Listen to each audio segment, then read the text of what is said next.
যুবসাথী প্রকল্পের এই ফর্মটা ফিল আপ করতে গিয়ে আপনারা ভুড়ি ভুড়ি ভুল করছেন এবং আপনারা জানেন সেই ভুলগুলোর জন্য আপনাদের ফর্মটা বাতিল পর্যন্ত হতে পারে।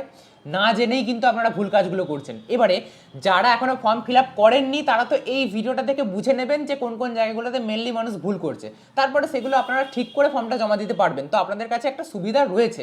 কিন্তু যদি আপনারা অলরেডি ফর্ম ফিল আপ করে জমা দিয়ে দেন এবং ভুল থাকাকালীন যদি আপনারা ফর্ম ফিল আপ করে জমা দিয়ে দেন, তাহলে কি হবে? আপনাদের ফর্মটা কি বাতিল হয়ে যাবে, না আর কোনো উপায় রয়েছে আপনাদের? সমস্ত কিছু আজকের এই ভিডিওতে বলবো। কোন কোন জায়গায় ভুল করছেন, আদেও আপনি ভুল করেছেন কি না সেটা আগে বুঝে নিন। মেন 4-5টা জায়গায় আপনারা ভুল করছেন ফর্ম ফিল আপ করতে গিয়ে, তো সেগুলো আগে দেখে নিন যে আপনি ভুল করেছেন কি না। যদি ভুল করেন তাহলে কি করবেন সেটা লাস্টে বলছি। দেখুন, আপনারা যে যে জায়গায় ভুলগুলো করছেন, প্রথমেই ফটোর উপরে আপনারা কিন্তু সই এভাবে করছেন না। কেউ নিচে করে দিচ্ছেন এই জায়গায়, কেউ উপরে করে দিচ্ছেন, কেউ শুধুমাত্র ফটোর মধ্যেই করছেন না। আপনাকে হাফ এই পেজের মধ্যে রাখতে হবে, মানে এই সাদা পেপারের মধ্যে হাফ থাকবে আর আপনার ফটোতে কিন্তু হাফ সই থাকবে। যেমন দেখুন, আমার নামটা এখানে এঁটেছে আর টাইটেলটা এখানে এঁটেছে। আপনার নামটা হাফ এখানে আসতে পারে, টাইটেল আসতে পারে, যাই হোক না কেন, কিন্তু আপনাকে খেয়াল রাখতে হবে যেন হাফ সই আপনার এখানে থাকে, মানে পেপারের মধ্যে, আর হাফ সই থাকবে আপনার ফটোর মধ্যে। এটা মাথায় রাখবেন, নাহলে কিন্তু আপনার ফর্ম বাতিল বা ক্যান্সেল পর্যন্ত হতে পারে। এটা কিন্তু খুব ইম্পর্টেন্ট, ঠিক আছে? এরপরেই আপনারা যে ভুলটা সব থেকে বেশি করছেন, এইখানে আপনার নাম লিখতে। এবার ভাবলেন নাম লিখতে কি ভুল করছে, আমার নাম আমি জন্ম থেকে লিখে আসছি না। আপনারা ভালো করে পড়ুন, মাধ্যমিকের পরীক্ষা অনুযায়ী আপনাদের এখানে নাম লিখতে হবে। অর্থাৎ মাধ্যমিকের অ্যাডমিটে বা রেজাল্টে যে নামের স্পেলিং আপনাদের লেখা রয়েছে সেটাই কিন্তু লিখতে হবে। বিশেষ করে এটা মহিলাদের ক্ষেত্রে বহুত প্রবলেম হচ্ছে। কারো ধরুন বিয়ে হয়ে গেছে, সে যখন মাধ্যমিক দিয়েছিল তার তখন বিয়ে হয়নি, তো তার বাপের বাড়ির টাইটেল ছিল, এখন তার শ্বশুর বাড়ির টাইটেল হয়ে গেছে। তার আধার কার্ডে শ্বশুর বাড়ির টাইটেল হয়ে গেছে বলে সে এখন বর্তমান টাইটেলই লিখছে, এরকম কিন্তু নয়। আপনাকে পুরনো যে মাধ্যমিকের সার্টিফিকেটে যা আছে, আপনাকে কিন্তু সেম টু সেম মাধ্যমিকের অ্যাডমিট দেখেই, যদি মাধ্যমিকের অ্যাডমিটের স্পেলিং মিস্টেক থাকে, ভুল থাকে, তাহলে সেটাই আপনাদের লিখতে হবে এখানে। তো এটা যেন মাথায় থাকে। এইটাই আপনারা অনেকেই ভুল করছেন। আরও যে জায়গায় ভুল করছেন, পরের জায়গায় দেখুন, ব্যাংকের সাথে লিঙ্ক আছে এরকম একটা মোবাইল নাম্বার আপনাদের দিতে হবে, কিন্তু আপনারা যে কোনো একটা দিয়ে দিচ্ছেন, বাড়ির কারো দিয়ে দিচ্ছেন, বা আপনারা যেটা পাচ্ছেন সেটা দিচ্ছেন, এরকম কিন্তু নয়। আপনাদের কিন্তু যে মোবাইল নাম্বারটা ব্যাংকের সাথে লিঙ্ক রয়েছে সেই মোবাইল নাম্বারটা এখানে পুট করতে হবে বা লিখতে হবে, এটা মাথায় রাখবেন। এরপরেই আপনারা ভুল করছেন বেশিরভাগ এইখানে বয়স লিখতে গিয়ে। তো আপনারা এখানে শুধুমাত্র বয়সটা লিখতে হবে, মাস দিন কিছু লিখতে হবে না। আপনাদের বয়স কত যদি আপনারা বের না করতে পারেন, তাহলে গুগলে গিয়ে এজ ক্যালকুলেটর ফেলে আপনারা কিন্তু আপনাদের বয়সটা বের করতে পারেন। এখানে সঠিক বয়স লিখবেন। বিশেষ করে তারা যাদের বয়স 21-22 বছর, তাদের ক্ষেত্রে কিন্তু ভেরিফিকেশন কড়াভাবে হবে।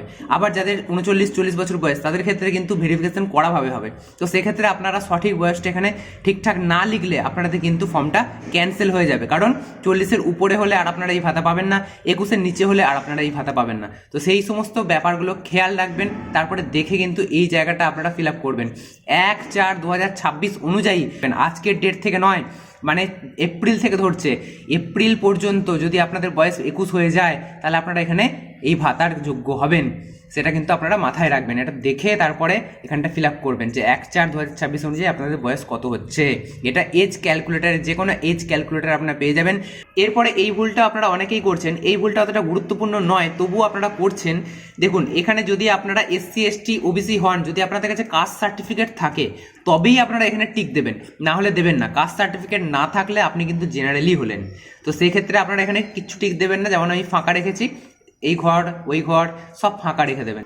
এবারে সব থেকে বড় ভুল যেটা আপনারা করছেন, ভালো করে দেখুন, এই জায়গাটা বর্তমান পেশা, এখানে কিন্তু আপনারা অনেক কিছু লিখে দিচ্ছেন, business, labour, worker, self employed, হ্যানা ত্যানা অনেক কিছু লিখছেন। এখানে যদি আপনারা এমন কোনো পেশা লেখেন যেখান থেকে আয় হয় আপনার, তাহলে কিন্তু আপনার এই ফর্মটা বাতিল হয়ে যাবে, আপনি কিন্তু ভেরিফিকেশনে বাদ যেতে পারেন। তো সেক্ষেত্রে আপনাকে এখানে বেকারত্বের যে সমস্ত পেশা রয়েছে সেই সমস্ত পেশা কিন্তু এখানে দিতে হবে। যেমন আমি লিখেছি আনএমপ্লয়েড, মানে আমি বেকার। তাছাড়া আপনি স্টুডেন্ট লিখতে পারেন, হাউস ওয়াইফ লিখতে পারেন। তো এইগুলো যদি লেখেন তাহলে ঠিক আছে, মানে আপনাকে এখানে লিখতে হবে যে আপনি এক প্রকারের বেকার।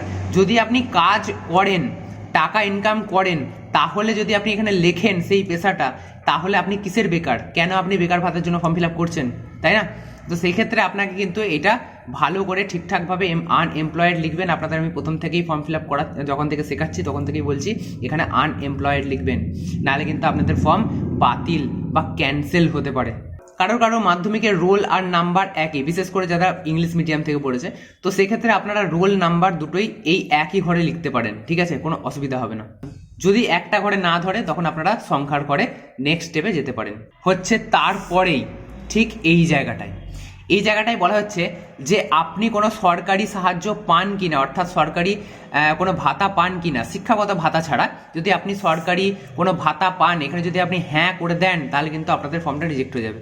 না করতে হবে এখানে আপনাকে, এখানে নোটিফিকেশনে বারবার বলা হয়েছে এই ভাতা তারাই পাবে যারা কোনো অলরেডি কোনো স্কিম পাচ্ছে না, সরকারের কাছ থেকে কোনো ভাতা পাচ্ছে না, তারাই কিন্তু এই প্রকল্পের যোগ্য, এই প্রকল্পে তারাই টাকা পাবে 1500 টাকা করে প্রতি মাসে।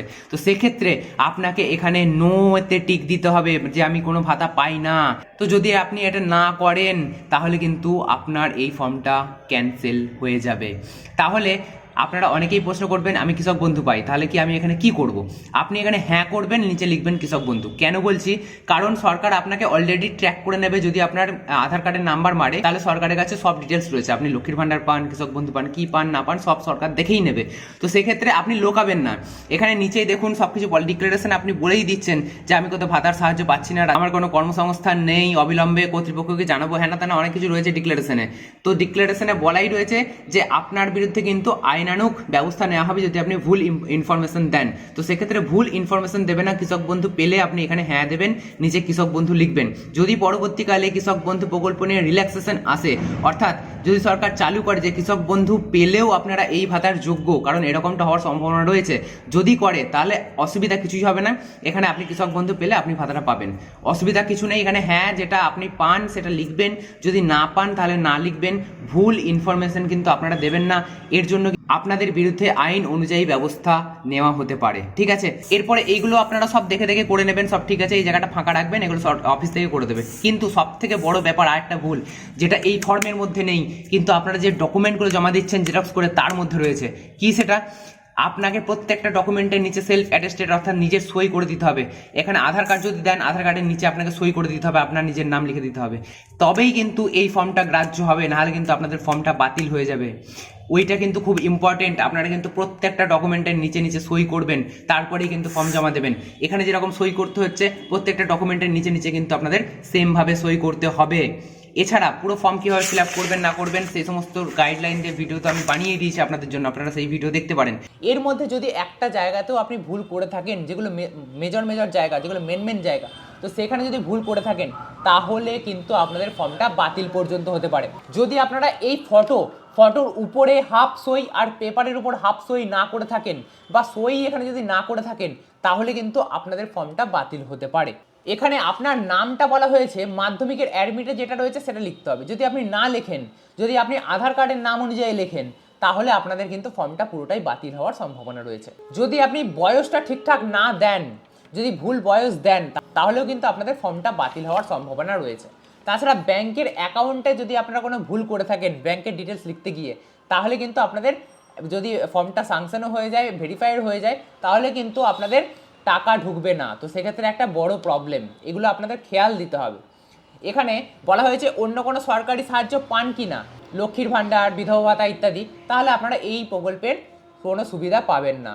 এখানে বর্তমান পেশার জায়গায় আপনি যদি চাকুরিজীবী বা ব্যবসায়ী বা বড়সড় কিছু একটা লেখেন, তাহলে কিন্তু আপনারা এই প্রকল্পের আওতায় নাও আসতে পারেন। এখানে আপনাদের বেকার বা আনএমপ্লয়েড, স্টুডেন্ট, হাউসওয়াইফ, এরকম যে বেকারত্বের যে পেশাগুলো রয়েছে সেগুলোই কিন্তু আপনাদের এখানে লিখতে হবে। এবারে যদি আপনারা অলরেডি একবার ভুল করে ফেলেন ফর্ম ফিল আপ করতে গিয়ে, তাহলে যদি জানেন আপনারা যে হ্যাঁ আমি এখানটা ভুল করে ফেলেছি, আমার ফর্মটা রিজেক্ট হবে নাকি আমি বুঝতে পারছি না, একটা সন্দেহের মধ্যে রয়েছি, দোটানায় রয়েছি, তাহলে আপনাদের আমি বলবো আপনারা একবার অনলাইনে ফর্ম ফিল আপ করে দিন। এবার আপনারা ভাবেন ডবল ফর্ম ফিল আপ করে দেবো। যদি ইনকেস আপনার এই ফর্মটা রিজেক্ট হয় বা অনলাইনে যদি আপনাদের ডেটা এন্ট্রি না হয় অ্যাটলিস্ট, তাহলে আপনারা যে অনলাইনে ফর্ম ফিল আপ করছেন সেটার কিন্তু একটা গতি হবে। তো সেক্ষেত্রে আপনি অনলাইনে একবার ফর্ম ফিল আপ করে দেখতে পারেন। আর যদি ছোটোখাটো কোনো ভুল থাকে, কাটাকুটি করেছেন, কোথাও হোয়াইটনার ব্যবহার করেছেন, নীল কালি জায়গায় কালো কালিতে লিখেছেন, বা এরকম ছোটোখাটো যদি কোনো ভুল থাকে, তাহলে কিন্তু আপনাদের কিছু করার দরকার নেই। তো এগুলো আপনারা মাথায় রাখবেন। এবারে যারা যারা বুঝে নিলেন যে কি কোন জায়গায় মানুষ ভুল করছে, তারা আগামী দিনে আপনারা এই ফর্ম ফিল আপটা দেখেছেন, আগে আমি ভিডিও করেছি, তো এই জিনিসগুলো খেয়াল রাখবেন, তারপরে ফর্ম ফিল আপ করে জমা দেবেন। তাতে আপনাদের ফর্ম 100% আপনাদের ডেটা এন্ট্রি হবে, অনলাইনে উঠবে এবং আপনারা টাকা পাবেন। আর যারা ভুল করেছেন তাদের আমি একটাই কথা বলবো, আপনারা অনলাইনে এখন ফর্ম ফিল আপ করা যাচ্ছে, আপনারা একবারে অনলাইনে ফর্ম ফিল আপ করে দিন। যদি মেজর কোনো প্রবলেম হয়, মাইনর কোনো প্রবলেম হলে কোনো অসুবিধা নেই, আপনাদের আর কিছু করতে হবে না। যদি মেজর কোনো প্রবলেম দেখেন, ব্যাঙ্ক অ্যাকাউন্ট ডিটেলসে ভুল করে ফেলেছেন বা অন্য কোনো বড় সড়ো ভুল করেছেন, তাহলে আপনারা অনলাইনে একবার আবেদন করে দিতে পারেন। আশা করবো আজকের এই ভিডিওটা আপনাদের অনেক ভালো লাগবে, অনেক উপকারে লাগবে। যদি আজকের এই ভিডিওটা আপনাদের ভালো লেগে থাকে তাহলে অবশ্যই একটা লাইক করবেন। এরকমই নতুন নতুন আর ইন্টারেস্টিং ভিডিও পেতে অবশ্যই চ্যানেলকে সাবস্ক্রাইব করে রাখতে ভুলবেন না।